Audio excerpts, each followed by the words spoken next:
saya ingin menjelaskan topik yang ingin kita bahas dalam sesi coaching kali ini, yaitu siswa yang terindikasi ikut dalam geng motor. Mulai ya Pak ya? Mulai. Permisi Pak Tito. Apakah saya bisa mengobrol sebentar dengan Bapak? Oh iya, Ibu silakan. Bagaimana Ibu? Begini Pak, saya kan wali kelas 12 IPS 2 ya. Kebetulan saya mendengar di kelas saya ada beberapa siswa yang terindikasi terlibat dalam geng motor gitu Pak. Oh, seperti itu Kak Bu. Bu Lina, apa yang ingin Ibu capai dari sesi coaching ini terkait permasalahan yang terjadi di peserta didik di kelasnya Ibu Lina? Saya ingin lebih memahami permasalahan umum Pak yang dihadapi oleh siswa gitu yang terindikasi masuk geng motor ini. Bagaimana sih cara mengatasi yang efektif gitu? Oh iya. Merupakan permasalahan yang sangat penting sekali ya Bu untuk diatasi. Iya. Bu Lina, coba ceritakan bagaimana contoh permasalahan umumnya gitu Bu, yang sering terjadi di kelas Ibu. Jadi begini Pak, beberapa siswa di kelas yang saya bina atau bimbing itu terindikasi masuk geng motor dan memang di kelas anaknya terlihat hiperaktif gitu. Begitu. Oh iya. Iya. Saya paham Bu.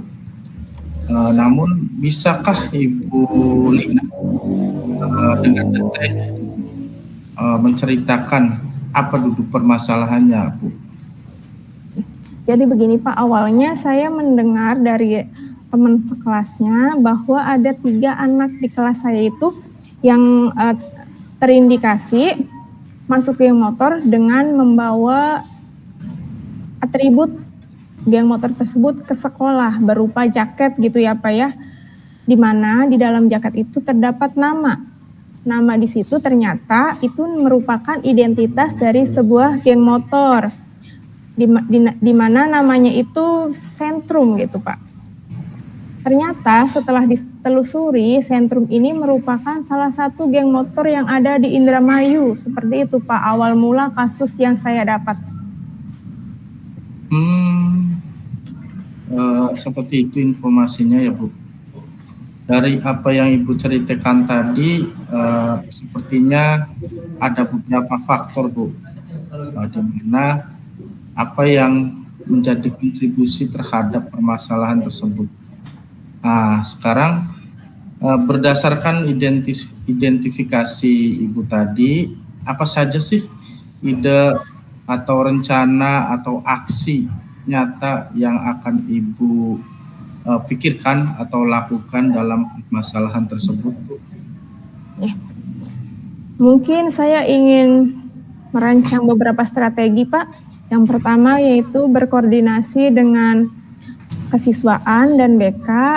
Setelah itu baru berkoordinasi dengan kepala sekolah. Yang pertama. Yang kedua itu memanggil wali murid yang terkait atau terindikasi anaknya masuk geng motor untuk berkoordinasi dan bekerja sama gitu agar menjaga dan memberikan perhatian lebih terhadap anaknya. Yang selanjutnya membuat surat perjanjian antara anak, orang tua, dan pihak sekolah yang ditandatangani di atas materai. Mungkin langkah terakhir atau strategi terakhir yaitu berkoordinasi dan bekerja sama dengan pihak kepolisian agar memberikan bimbingan preventif gitu untuk pencegahan terlibatnya siswa ke dalam geng motor. Seperti itu Pak. Wah, ide-idenya sangat bagus sekali itu Bu. Nah, menurut Ibu langkah jangka pendek sekarang atau yang harus dilakukan sekarang itu apa sih Bu? Menurut saya langkah awal yang akan saya lakukan yaitu berkoordinasi antara Wakasek, BK, gitu Pak. Untuk selanjutnya mungkin bisa ditindaklanjuti atau dilaporkan ke kepala sekolah, seperti itu. Oh, baiklah. Nah, bagaimana sih cara Ibu untuk dalam berkoordinasi tersebut, Bu? Sebelum saya berkoordinasi, saya juga sebelumnya mungkin mengadakan pengamatan ya Pak ya, pengamatan secara pribadi atau pendekatan secara pribadi terkait indikasi siswa yang masuk geng motor ini, entah pendekatan atau mencari info ke temannya, entah itu pendekatan secara pribadi ke siswa terkaitnya gitu, untuk mencari informasi lebih lanjut gitu. Bener nggak sih siswa ini nih sebenarnya terlibat atau terkait dengan geng motor tersebut. Seperti itu Pak. Setelah itu, baru nanti kalau saya sudah mendapatkan informasi, setelah itu saya berkoordinasi dengan BK, kesiswaan, selanjutnya dilaporkan ke kepala sekolah. Mungkin itu langkah pertama yang akan saya lakukan. Bagus sekali ya Bu ya. Nah, dari tindakan Ibu, apa sih harapan dan penerapan dari rencana aksi Ibu tersebut? Harapannya apa gitu Bu? Saya berharap dengan penerapan aksi ini siswa-siswa yang menjadi indikasi geng motor ini agar lebih baik lagi gitu, dan terhindar atau berhenti atau keluar dari geng motor tersebut. Baik Ibu, sudah sangat jelas ya langkah yang diambil dan juga sudah sangat realistis gitu. Nah, sekarang apa komitmen Ibu untuk melakukan tentang rencana aksi ini? Mungkin saya berkomitmen untuk memanggil anak tersebut bergilir gitu satu persatu untuk menggali informasi. Dan besoknya mungkin saya beserta tim BK dan kesiswaan mencari informasi kepada teman-temannya sekelas secara diam-diam gitu, tanpa sepengetahuan siswa tersebut, agar informasinya benar gitu Pak, sesuai dengan kenyataan. Tidak takut dengan siswa tersebut gitu, tidak takut ancaman dengan siswa yang terkait gitu. Seperti itu Pak. Oh iya. Baiklah, saya yakin Ibu hadapi itu Bu dalam rencana aksi ini Bu.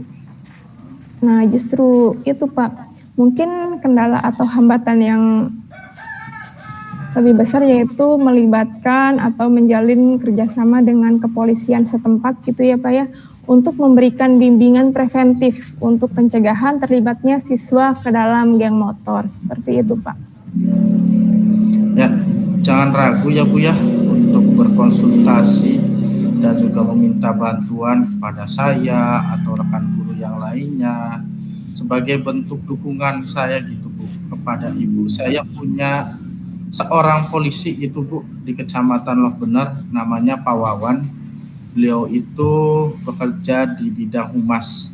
Nah, mungkin bisa saya bantu, akan saya koordinasikan dengan beliau juga supaya permasalahan ini tidak melebar, supaya permasalahan ini cepat selesai gitu Bu. Nanti saya juga akan kasih kontaknya kepada Ibu. Terima kasih banyak Pak Tito. Mungkin dengan adanya koneksi ke kepolisian akan lebih mudah ya koordinasinya, seperti itu Pak. Terima kasih banyak. Oke Bu.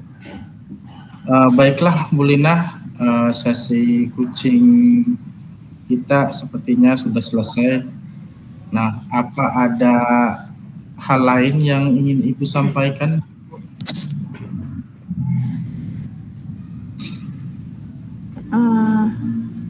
Sudah cukup Pak.